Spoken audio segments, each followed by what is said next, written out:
Welcome to the Real News Network. The G20 finished, and Prime Minister Brown announced an earth-shaking moment. Here it is. I think a new world order is emerging, and with it the foundations of a new and progressive era of international cooperation. We have resolved that from today we will together manage the process of globalization to secure responsibility from all and fairness to all. And we've agreed that in doing so, we will build a more sustainable and more open and a fairer global society. Thank you all very much. Thank you. To help us deconstruct whether or not we are in fact in another new world order, I'm joined by Professor Leo Panitch. He's a professor of political science at York University, and he's the author of The American Empire, The Political Economy of Global Finance. Thanks, Joan. Hi, Paul. So is this a new world order?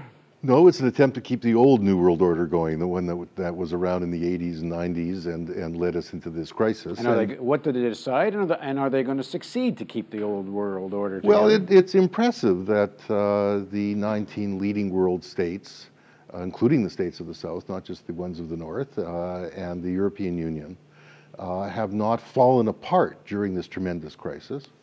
And they've come together with an agreement around a bunch of rhetoric, but also around some measures.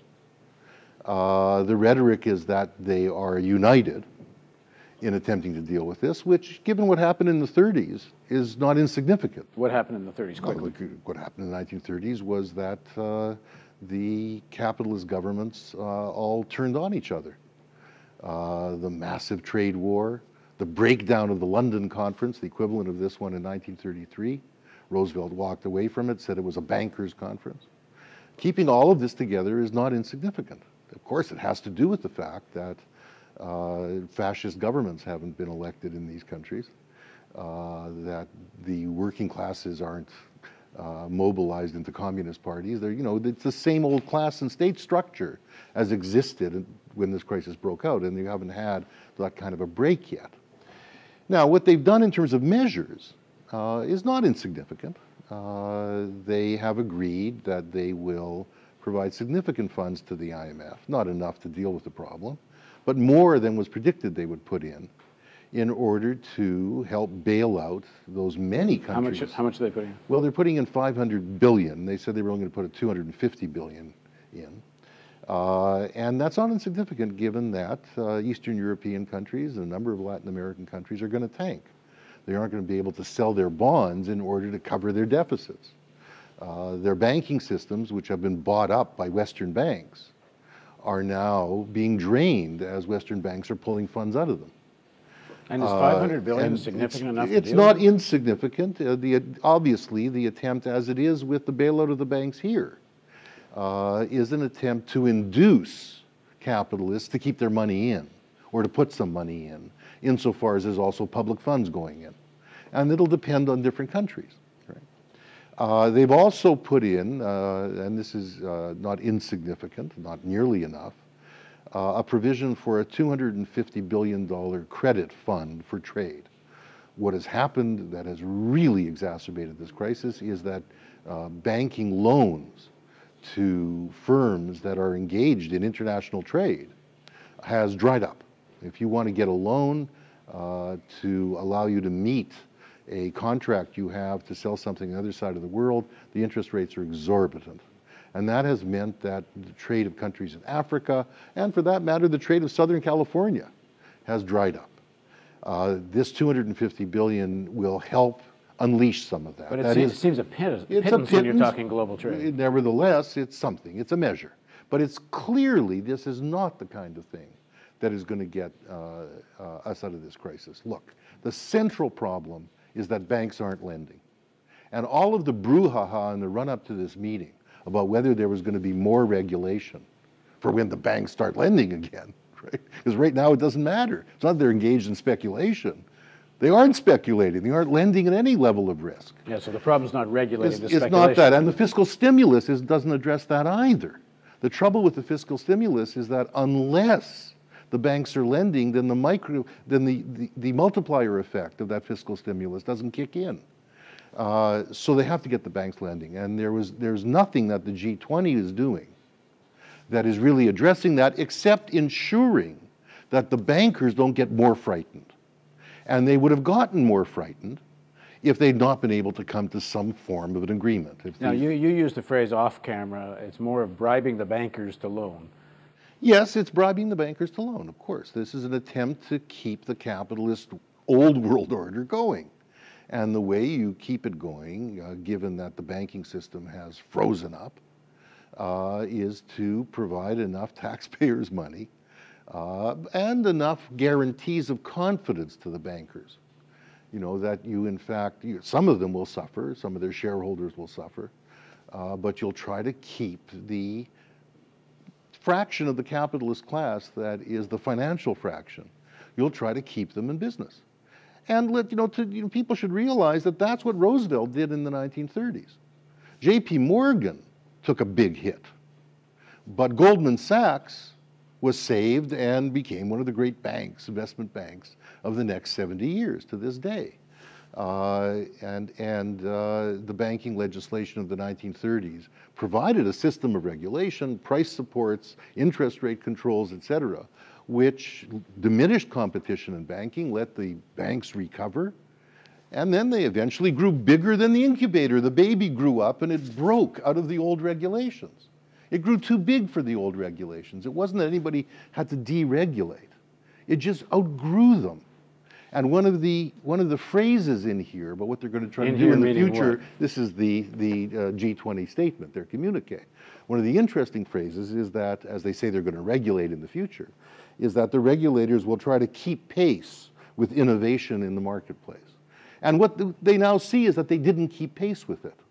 That finance outgrew the old regulations, and they didn't keep up prudential regulation for this vastly increased global financial system. Well, isn't the whole global economy outgrowing the entire financial and regulatory and legal system? Yes, except people tend to think of that in terms of escaping the regulators or escaping the state. Well, this is something that states have promoted, and that these governments who were at the G20 did everything to promote. The export-oriented global economy is something that goes back to the 1960s, to Kennedy, trying to get third world countries not to rely on aid from the first world, but to rely on exports to the first world, right?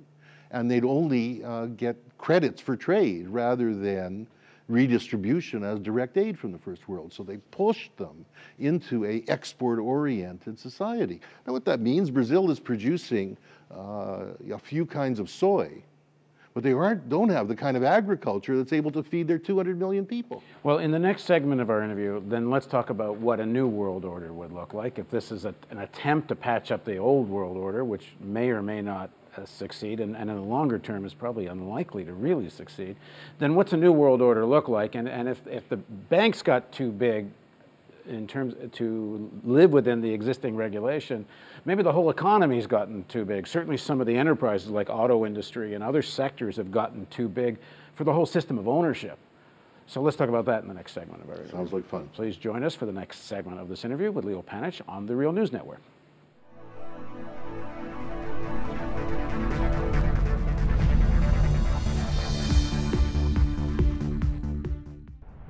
Donate today and receive a new documentary film available to members of the Real News Network.